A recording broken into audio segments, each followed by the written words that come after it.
If you've got something to say and if you truly have a value that you want to get across to your audience that you stand for in your product and your business, you have to be willing to put yourself out there. Your business and your brand is not going to grow if you are trying to talk to everyone and people please it. Start making content. Start putting something out there. Let's just see what is resonating in this world and just see what kind of comes from that. Because also the interesting thing with socials is that you have the confidence to show up. You do. Everyone does. People are so busy thinking of what other people are thinking about them, they actually don't think about you. Welcome, fitness fanatics, to the Physi.Kal podcast, where we dive deep into fitness, health, and the business behind it all. I'm Coach Cal, and I am here to help you break the mold. All right, welcome back, Physikal ladies, to another episode of the podcast. Today, we are jamming out about all things fitness content. Most of you will have personal brands or brands in the fitness space. And so this episode is really going to be telling you all about the do's and don'ts of socials, how you can grow on socials. So to help me with this content today, I have brought on an absolute expert. This guest works with high-level entrepreneurs, has achieved over 250,000 views for her clients, has managed to 10x the reach of her personal brand account in under 30 days, and has a mission to amplify the impact of personal brands, taking you from mediocre to $1 million. But not just that, guys, she's one of us. She's in prep. She has an upcoming IFBB comp. So if anyone is going to help us to grow those social accounts, it is going to be this amazing lady. Welcome, Candy the Creator. That was a juicy intro. I think that's the most juiciest intro I've ever had, and I'm just so here for it. I'm like, damn, God, this girl is good. Yeah. Thanks, Gal. I spent a second on it. Yeah, I was like, and you memorized that whole thing. I was like, fuck yeah. Yeah, it's important. It's important results. That's what we want to see as well. And you have been around the block by the seams of it. We have. I have. And it's just like, whoa, like hearing that being spoken out loud, like obviously like it's my bio and I'm like, I know the things about me and I know the success that I've achieved, but then hearing it out loud, hearing someone speak about it is just like, oh, fuck yeah. Like, fuck, I'm good. Yeah. Good. Yeah. This is what we need. We need authorities. We need experts because we need to grow some personal brands and fitness brands here. So I might dive into my first question for both of us, which is, what do you think, and this is going to be hard to pin down, what do you think is the one biggest mistake that you see a lot of people making on socials today? Oh, it is hard to pin down, and I'm just going to go with whatever comes to me first. And I think the biggest thing that people aren't getting across is their voice in their brand. And when I say voice in your brand, I'm not talking about like how you speak to your audience. I'm talking about like how your brand creates a voice for you without you even having to speak. Like that is like what builds a fucking authority figure in the social media world right now. And because we, like social media, like we all know it's fucking in our faces all the time. P.S. Am I allowed to swear here? Because I'm going to swear a lot. Yeah. Okay, cool, great. Amazing. I will be in flow and I'll just be like, I'm just going with it. But it's just like social media is in our faces every single day. And people are consuming so much content. And if your brand and your like social media presence isn't speaking directly to your audience and isn't speaking for you, then that's the biggest mistake. And people aren't putting enough time and effort into building what that is for them, and they're just getting left behind. And I think that especially in the fitness industry, like the fitness industry is blowing up on socials and there's so much information out there. And if you're not really congruent in your message, in your voice and in your brand, you're literally just going to get left behind. And I think that the other thing too is having your point of difference. Like the fitness industry, again, like the health and all of these things that are coming out, like it's a very hot topic about like what's the best health tip, like what is going to get you the best results fastest and all the things. And people are jumping on trends and jumping on fad diets. And then you just get to a point where there's all of this information and people are like, what the fuck? Where do I even start? Yep. And it's like, you need to be able to leverage your voice in your brand and leverage your point of difference to be able to get attention. And at this day and age of social media, attention is our currency. We want attention. Like we want attention because when we have attention, we have the ability to captivate our audience, communicate our values, communicate and have greater impact and get better results for the people that are in our world. And I think built for businesses and coaches and people that are trying to build a personal brand online, they forget that. They forget that they've actually got to speak into something with freaking intention. Absolutely. That is actually pretty much what I was going to say as well. And the one word that comes to my mind mostly is around that authenticity piece as well. And you were mentioning about jumping on board the trends or knowing your voice or having your voice and having the profiles actually represent that, whether or not you're speaking or not, as you mentioned. The points in which you are speaking as well and ensuring that you bloody stand for something. I swear. And it's a point of frustration for me because I feel as if socials at the moment are very politically correct. And I think so many people are getting stuck in terms of what they think they should be doing and producing on socials. And it is not, as you said, congruent with maybe potentially their core values, their true beliefs. Yeah. Those things are what is going to separate you from others in the industry. As you were saying, it's getting bloody saturated. It's busy out there. Yeah. So like, what are you going to do to actually be able to differentiate yourself? And I just think people are not leaning into everything that you just said enough. They're not standing out because they're not voicing what they need to be that is actually going to make them different. Yeah, I think there's a really interesting polarity in the growth of social media. It's like we've been grown up being exposed to being judged online. Like you put a post up, you're instantly looking at your likes, your comments, your saves, your shares. Like you are instantly judged by what you're facing up on online. And also for you to be able to have the impact that you want, you've got to fucking accept that. And you've got to be wanting to get people's attention, trigger them, and actually get a reaction and a response.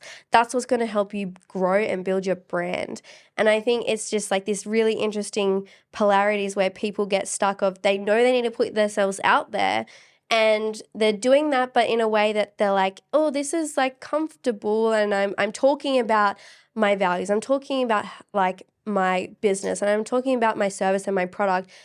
And also where they're not getting that like to be able to take their brand to the next level is they're not talking about it that's going to really get a response and a reaction from their audience and really going to actually make people go, oh, fuck, like that hit me in the soul. Like she is fucking talking to me and triggering people and they're afraid of having that judgment, even though like every single thing that we do is a judgment and people are going to gravitate towards you or not, and that's what you want. Like if you've got an opinion, if you've got something to say, and if you truly have a value that you want to get across to your audience that you stand for in your product and your business, you have to be willing to put yourself out there and attract and get a reaction, and people are going to hate. Like my mentors have told me time and time again, if you're talking to everyone, you're not talking to anyone. Your business and your brand and your service and your coaching service is not going to grow if you are trying to talk to everyone and people please at the end of the day. Like you need to be singling out people. You need to be literally specifying who you're talking to, what you're talking into, to be able to literally sift through all the people that aren't going to be your clients and aren't going to actually help you build a brand and aren't going to actually help you build that impact to get to the people that want to be in your world. Yeah. Because when you have a really hot audience that know who you stand for, know what your mission is, and actually see that and feel that and attract to that, then that's when your brand just goes whoosh. Like that's what happened to me in my brand, in my business. And I was just like, oh, I get it. Like I've heard my coaches and my mentors tell me like, you need to like, especially the whole niching down thing. I was like, I don't want to niche down because I'm this and this and this and this and this. And I was like, and I love all those things and that's what makes me me.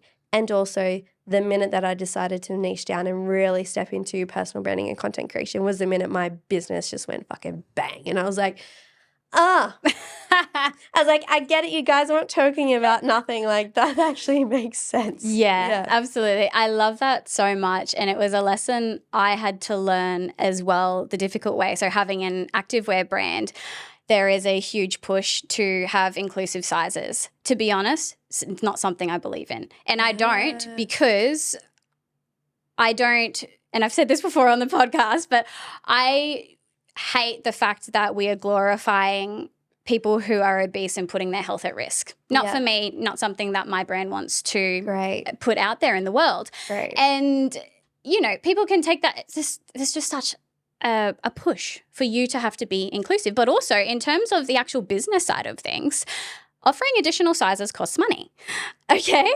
Naturally, more fabric goes into larger sizes as well. People are so quick to scrutinize as well for people actually standing for something or having a clearly defined customer avatar.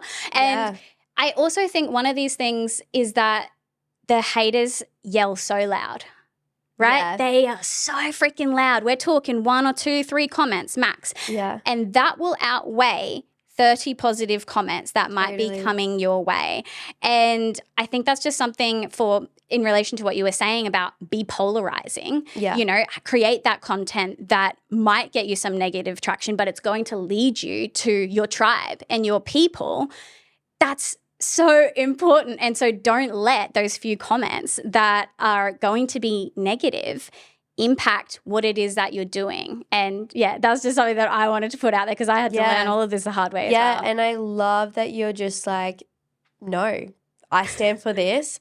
I actually don't advocate for people being overweight or obese, and that's not something I stand for. So no, I'm not going to fucking do plus sizes. And it's just like, oosh, like that's brand voice and that's brand identity, and that's going to trigger like a lot of people. And also you're just like, well, that's what it is. This is my brand. These are my values. And I'm not going to play into societal norms of accepting that body image and that's cool. Like that's, you do you, boo. And it's just like people who also feel that way but might not have the balls to voice that are going to support you in your business. And they're going to be like your number one supporters. And yeah, you're going to attract comments and attract hate. And it's just like, well, if you're not attracting hate, like, are you not doing anything? Yeah. Are you not actually, you know, creating a difference? Are you not actually standing for what you believe in? Because when people react to hate comments, usually it's probably something that they're dealing with internally and they're not actually ready to face it themselves, and they're like seeing you like call out other people and they're like, oh my God, she's got balls. And then they try and I guess like self-soothe by them reacting to you. Yeah. It's just like, no. I love it. No. So because we're kind of coming into points of, you know, the tone of voice, having a very clearly defined avatar as well, I'd love to pull us back to the strategy level, because in my opinion, and comment if you think differently, that's what needs to come first in terms of having that very clear picture of who are we speaking to, what's my niche. So, and all these other questions and from there, you know, what are my content pillars? What am I actually going to be breaking down my content into? So I'd love to chat about what the process looks like for you when we're kind of starting at that strategy piece. Yeah, which is going to be super controversial because I don't even have content pillars. Okay, tell me more. Yeah, so I've obviously built a brand and a reputation around personal branding and content creation. And for me, that truly just stemmed from my love for content creation and leveraging and realizing my zone of genius in the field. And I definitely, I'd been around all the mentors and I'd been around all the things to tell me that you need to niche down, you need to have an avatar, you need to have a client profile. I think subconsciously I did, but it's not like I sat down and structured and was like, this is what I'm doing and this is A, B, and C, and D. For me, I'm a visual person. I do things from visions. I don't do things from structure. Now that my business is getting to a point where I'm like, I need structure because I've just been creating from a place of creative love. But now it's like you need to have structure to be able to hold capacity in your business for it to go to the next level. I get that. And that's at an point in business that I'm at. And also I think it is with me saying that I don't have specific content pillars, I'm not advocating for that either. Because it's something that I actually work with my clients when I'm helping them build their own personal brand, because because it gives them the clarity. And when you have clarity in who you're talking to, when you have clarity in what you're doing, who you are showing up as and what you want to be known for, that's going to give you the ease of being able to show up. That's going to give you the ability to be like, when days are like, oh, I don't really know what to talk into today. Okay, well, at least I know I need to talk about one of these 3 topics. And that's where you can just like bring yourself back and be like, okay, I just put a single post up today about like one of my content pillars, one of my strategies. And like, so yes, it is very integral in building a business that can sustain itself when you are not motivated, when you are not inspired, and when your creative flow is at a depletion rate. You have that to fall back on, and I think that's so important.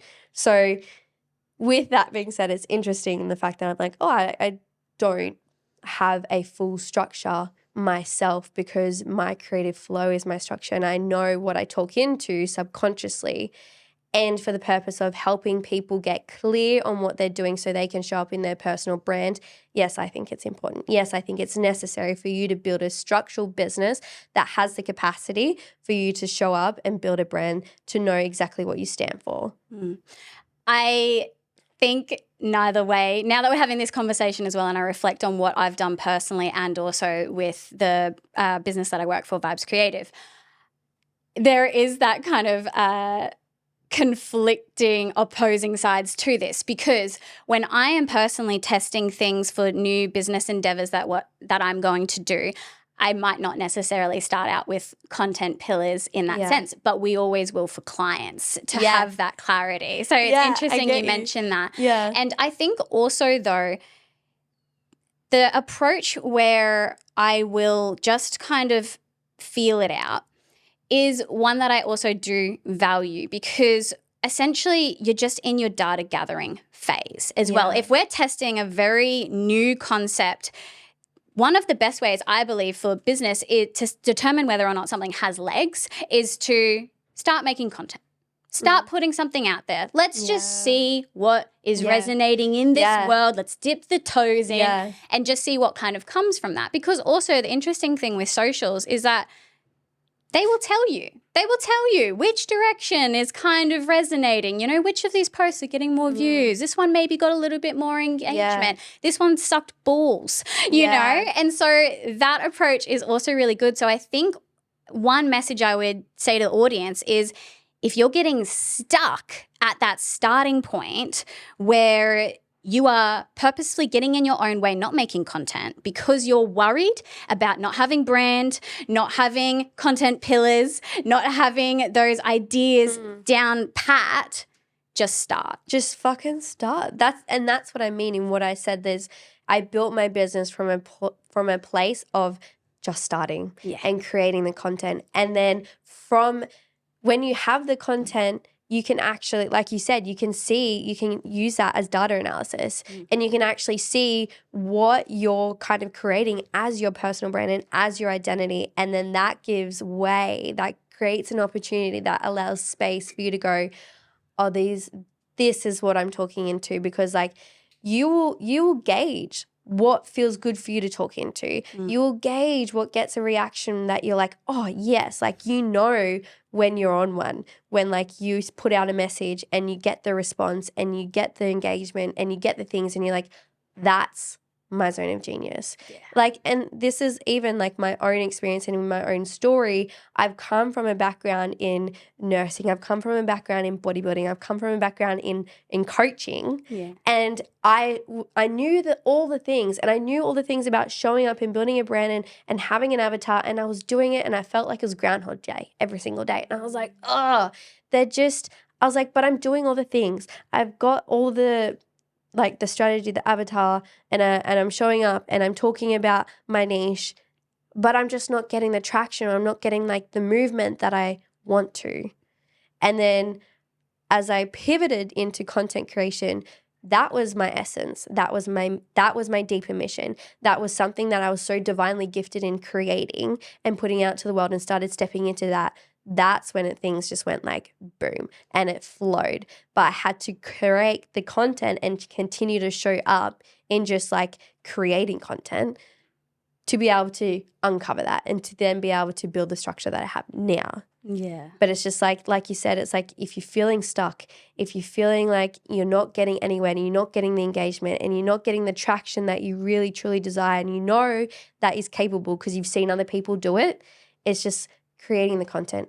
Fuck the content pillars, fuck the strategy off to the side. Just keep showing up until you feel aligned to what you're actually talking about, because that is when the authenticity aligns with the brand. And that is what builds the voice. And when you have the voice and you have the brand and the alignment and all the things are congruent, that's when shit takes off. Yeah. That's when you build a personal brand from mediocre to $1 million. Love it.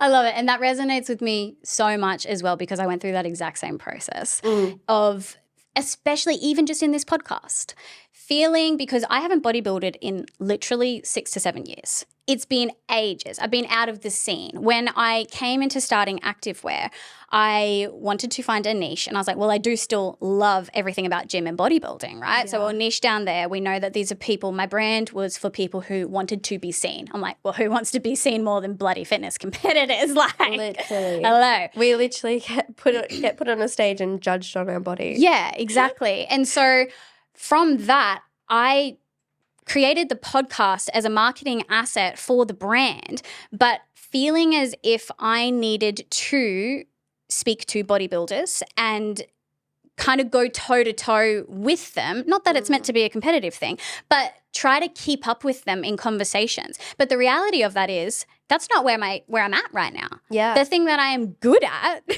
yeah. at its core, and I could speak on forever, is this stuff. Yeah. And so this is honestly actually, apart from a few solo episodes I've done, this is the first conversation I've had with someone in terms of socials, what I do, what I feel is right for me in the fitness space. Yeah. And this feels great to me, talking about this right now, because it is what I know best and what I can jam out to. Yeah. And so I just love everything that you said, because that's the exact process you've apparently been on. I've been on it as well. So as you were saying, that message to take home is just, if what you're doing at the moment is not aligning, find the thing that aligns. Yes. Yeah. Yes, literally. And it's just like you need to just go through the motions of figuring out what that is, because you're not going to have it figured out straight away. Yeah. Like I've been bodybuilding for years and I've been competing and I've been showing up and, sharing my journey and talking about bodybuilding. But at my essence, I knew I wasn't a coach. I knew I wasn't a fitness coach. I have a passion for mindset and personal development, and I was showing up doing those things because I thought that, if that's what I'm passionate about and I love doing myself, well, then maybe that's what I'm supposed to be doing. And there was just always that little piece of me that was just like, but it's not fully it. But I had to go through all the things to figure out, content creation, personal branding. I am a creator. That's my name is Candy the Creator. And I'm so integrated and aligned with what that stands for that as soon as I stepped into that identity, I became my own brand. I became my own voice. And that's when it's just showing up becomes so easy and effortless. And as you would know, it's like, yes, I have all these pieces of the puzzle of who I am, as a character, as a human. I have different traits and I have different hobbies that I love to do and I enjoy that makes me me. And also, just because I'm a bodybuilder doesn't mean I have to be a coach. Just because I do personal development doesn't mean I have to be a mindset coach. And what really fuels my soul is content creation, is personal branding, and being the amplifier to other people's missions. So that is my deepest mission.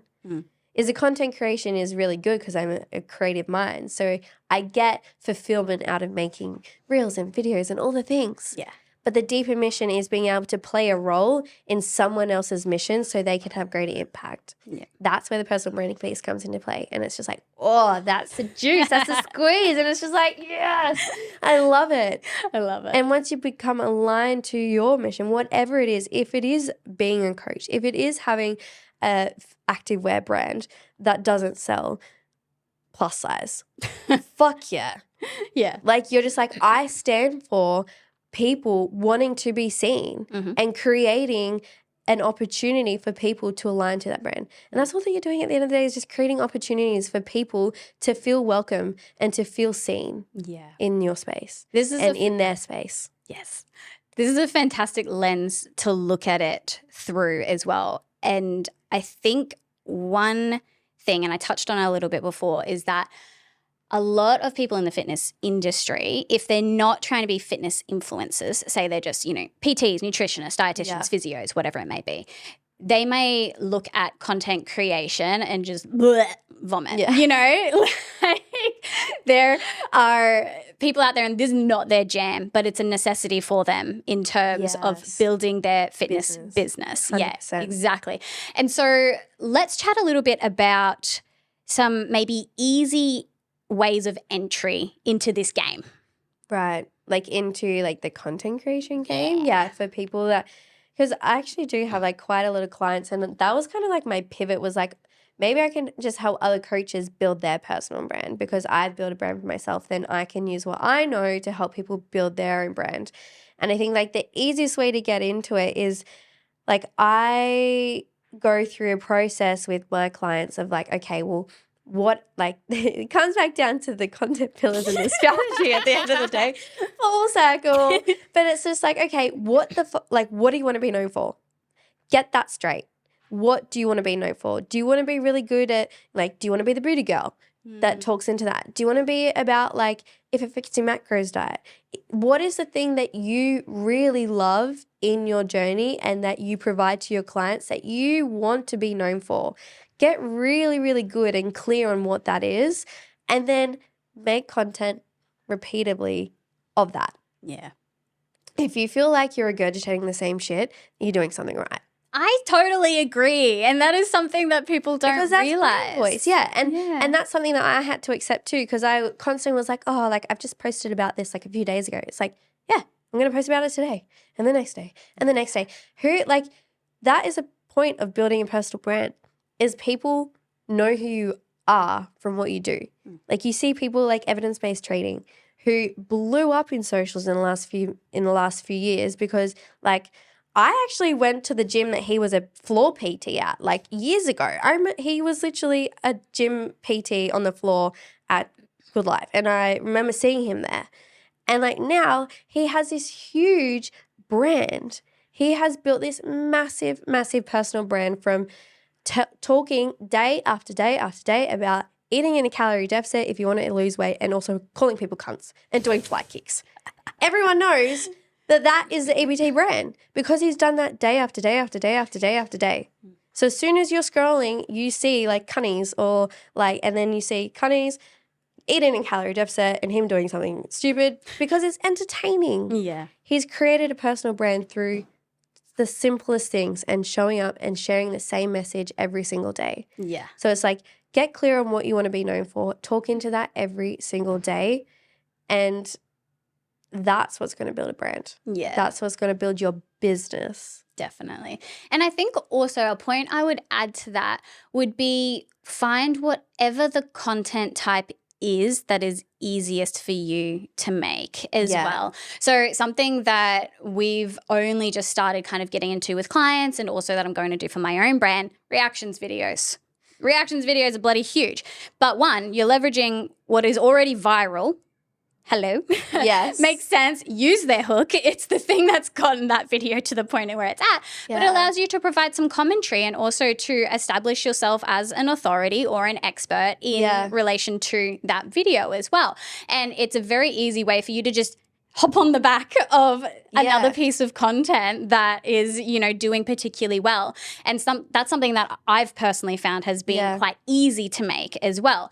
Others might be videos. I know there's a lot of videos at the moment that and I've seen you post about this, so provide your context on this, but is just about letting the video run short and having the amount of text on the video that is not readable within the time frame to cause people to rewatch the video again as well. Yeah. That stuff, like, not too tricky depending on, the wording that you're putting in there. Is there any others that you can think of? I think there's definitely like a number of kind of concepts that I use and leverage, because I believe like different types of content style is going to get you a different like response. For example, like the shorter videos where you've got longer text over, like that takes longer to read than what the video plays. That's going to get you more views. So that's going to get you, shared across a wider audience. Does it necessarily mean that it's going to get you more followings, more clients, and more business? No. But it's giving you more attention for people to come into your world. Yeah. And then it's just like sharing like entertainment, for example. Like, so, you know, one of the reels I did the other day that did really well was like a mock video. It was like, I'm a content creator. And like, I did see that. Yeah, That's good. That's good. The engagement I got from that was like hectic. I had got like hundreds of likes and comments and shares and saves because it was funny and it was relatable. And I made a dickhead out of myself. And people were like, oh my God. But it's also it's also so interesting because I'm reaffirming my authority because I'm calling out I'm a content creator, and I'm also showing the confidence to actually stand in the middle of the busiest walkway in freaking Burley and stand there with a tripod and take photos of myself. And people are like, oh my God, I can never do that. Yeah. But they find it so entertaining because I was calling myself out and I was calling other people out. So it's just like being able to use different strategy styles and, like you said, like whatever is easiest for you, but you need to also be able to diversify your content because you need to be able to talk into different audiences because there's people who are going to gravitate towards the entertainment or the long form reels. There's going to be people that just, they don't want to read what you have to say. They just want to look at a screen and be like, oh yeah, that's that information instantly. Like you need to be able to, and this comes into like human psychology, and this takes like a whole different route that I could talk about as well for days. But it's like when you're creating content, you need to not only consider the concept, what you're talking into, what value you're providing, and also you need to pay attention to every detail of the content in the sense of how it's actually being conveyed. Is it hitting people's visual cues? Is it hitting people's auditory cues in the sense of like hearing things? Is it hitting people in the feels? Are you attaching the right song? Are you using the right language? Are you making people emotional? Are you making people react? Like there's so many different things that you need to consider when it comes to content creation to be able to get, I guess, the most response. Because like you can provide the value, you can jump on trends, you can jump on like just reacts and stuff like that. And also you need to consider, well, you don't need to, but you're going to get a better and leverage your content by considering all avenues of how people process information and not just utilizing one type of content. Yeah. Because each different type of content is going to give you like what I was saying, like the shorter reels, they're going to probably give you more views, but are they going to get you many saves? Probably not. But you providing an educational video of you talking about a specific topic and providing information to your audience for a minute, that's probably going to get a lot more people in your DMs wanting your service, but it's also probably not going to get as many views. So it's just like you need to understand the different roles each type of content plays in your business and actually fulfill all of those for you to have a full business that has its own legs. Yeah. And I think that's such an important point that you're mentioning there as well, because as well as having the differentiated pieces of content, as you're saying, it's going to target different people as well. Your content, despite the fact you might have tightly defined your avatar, some content is aimed at bringing in new people. Yeah. Others should be aimed at nurturing. Yeah. Yeah. Exactly. Yeah. We're so aligned. We're the same person. So good. Oh, God, I love it. All right. So in order to, actually one question I would have as well is in and around confidence. So I think a lot of people, as well as not knowing what content to create or feeling or perceiving a barrier in terms of them actually going to create the content. Yeah. A lot of people are inconfident or in showing up online as well. I would say there's a lot of hesitancy in and around that. Any advice? Well, how do you think confidence grows, right? Like confidence is really just a mirage people show up as. Like you have to, I guess, put yourself in a position of how you really think your business is going to grow if you're not showing up confidently. Like you wouldn't go to a store and buy a service from someone who's half confident about the service they can provide for you. That you, like if someone's confidently being like, yes, this is going to be amazing, it's going to give you this, this, and this. Internally, they might be like second guessing themselves or being like, oh, fuck, I don't really know. But if they're showing up confidently, you're going to want to buy from them because you're like, oh, yeah, you're building that trust and rapport with them by showing up confidently. I didn't always have the confidence to show up, but I knew that I had to show up confidently in order to, one, build the confidence and then also build the authority for people to be like, wow, she's so confident. Yeah. Like I remember literally, this is like how much I've grown in like a few years of just like doing the work day and day. Like I remember a few years ago before I started like my personal development journey and all the things, like I could not go down to Burleigh and go for a walk by myself without being so like insecure of people looking at me. Like I felt like I either had to be on my phone, I had to be carrying a cup of coffee, I had to be listening to music because I felt like I needed to be doing something because I didn't have the confidence to just be and to just show up. And so that's what I mean. It's like you constantly show up every single day to build that confidence. Me 3 years ago being like, oh, hey, you literally just filmed a video in the middle of the busiest street in Burleigh and put a tripod in the middle of the busy street in Burleigh and took photos of yourself. I would have been like, absolutely fucking not would I do that. Hell no. But it's just like you have to just continuously show up and just accept that confidence is required to build a business. Yeah, agreed.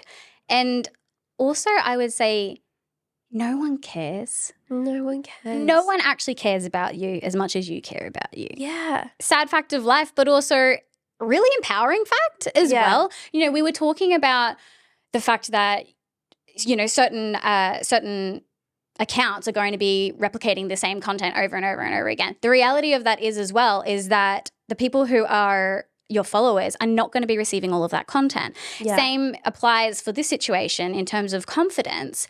No one gives a flying fuck. No one is paying attention to you or what you're doing as much as you're scrutinizing yourself. In fact, I would beg to argue that a lot of the people, especially the ones who are going to be your initial followers, are going to be the ones in your circle. They're the ones that are cheering you on. So, you know, you've got that time and spaciousness almost to be able to build that confidence within yourself, within your brand, and then maybe you can start attacking some of the more polarizing bits of content later. Totally. And it's just like, and also being okay with people not supporting you. Yes, it's a good point.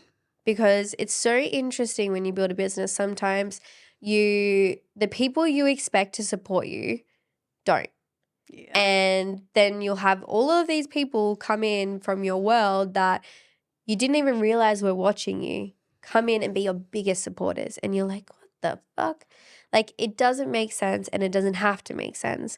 But the fact is like you continue to show up, you build the confidence to show up and to continue to be the face of your business and the face of your brand and the face of your service. You're naturally just going to create this stigma around you that you are confident. Even if internally you're still just like, oh, I don't really know what I'm doing. But it's just like you have the confidence to show up. You do. Everyone does. Just do it. Yeah. Just do it. And I think the biggest thing is something that really landed for me when I started showing up is people are so busy being in the thought of what other people think of them, they're not thinking about you. Yeah. Mm-hmm. People are so busy thinking of what other people are thinking about them, they actually don't think about you. I love it. It's a full paradigm shift. It's a full paradigm, but it's true. Yeah. Because I felt that when I started doing it, and I would walk around and I was in the thought of what other people were thinking about me, not realizing that no one else is actually thinking about me. Yeah. Because no one cares. No one cares. They're in their own world. Yes. So it's just like, okay, well, if that's the case, well, then I'm just going to show up and be who I want to be, stand for what I stand for, talk what I want to talk into. And the people who resonate with that. And they're going to be the ones that follow me. And they're probably going to be the ones when I get to where I want to get to and be like, how did you do that? It's just, I did the things day after day after day and just showed up when I didn't really know how to show up. Exactly. And to add to that, most of you have done the hardest part. You've built a business. Yeah. You had the confidence to build a business. That take balls. Yeah. And you're saying that you're scared to step on social media? Like put that into perspective and apply the lens that it deserves with that as well. Yes. You know, you have achieved the biggest thing at the very least. What you could do for yourself is promote the damn thing that you've spent the time, effort, and energy to make. 100%. Exactly. Like I love that it's like bringing it back to the fact that you've done the hardest part is being like, I've had all these thoughts, because everyone has thoughts. Everyone has ideas. Everyone's like, oh my God, that would be such an incredible business. How many people are actually doing it? If you've actually started the business, you're already 10 steps ahead of the game because you've had the confidence to do that. Utilize and leverage that motion piece and that to build momentum to keep showing up in the business. One of my mentors told me, it's like, you're actually doing other people a disservice by not promoting yourself, by not showing up, because you've got a product and you've got a service that can help other people. And at the end of the day, the greatest fulfillment comes out of impact. Yeah. It comes out of helping other people. Yes, it fulfills you because it's something that you value and it's your mission. But it's this constant flow of showing up. It's this constant flow of having impact and being able to provide a service to other people. If you're not showing up and selling that and actually helping other people get the results that they don't know that they need or that they want, you're doing them a disservice. Absolutely. Got one final question for you, babe. So, Physi.Kal brand is all about breaking the mold, standing out, tearing down stereotypes, particularly in fitness and fashion worlds. Yeah. What is a mold or stereotype that you would like to see broken? Oh, what a juicy question. I think in relation to health and fitness specifically, I think that there is this massive call towards, and I'm gonna lean into coaches here, and this is probably gonna be fucking triggering. And also, it's just like, you actually don't have to have done the things to be a good coach. Like, there's so many people that be like, oh, I don't want to go with this coach because they actually haven't competed before. Who fucking cares?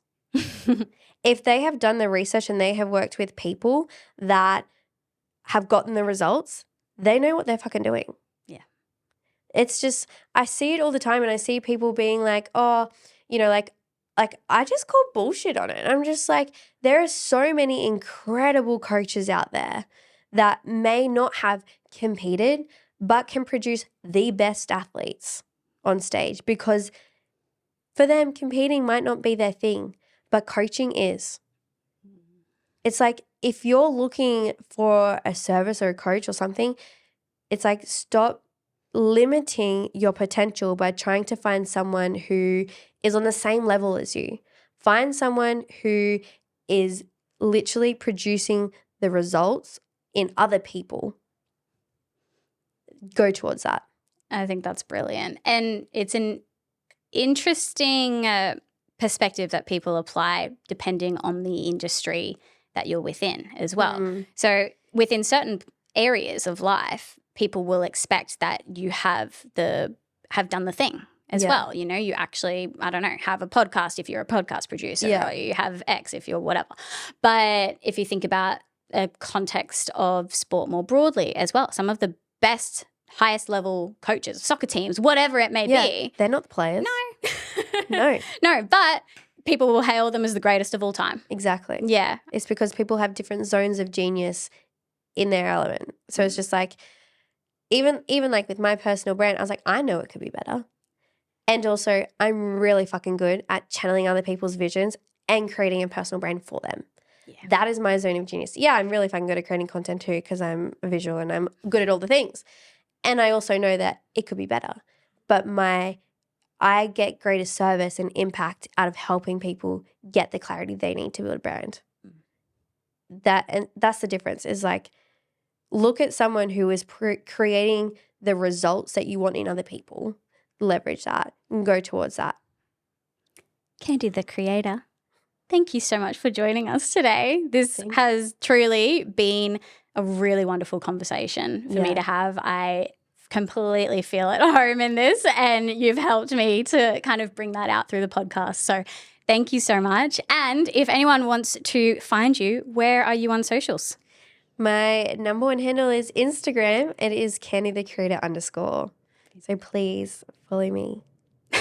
She has actually a really awesome like broadcast channel as well. I've been loving all of the content in there. So yeah, if you're after any content creation tips, tricks, all of the stuff, go give this girl a follow. She's great. Thank you. So if you can leave a 5-star review on Apple Podcasts or Spotify and subscribe to us on YouTube, drop any comments on our socials as well. We are at Physi.Kal. Thank you for joining me and we'll see you next time.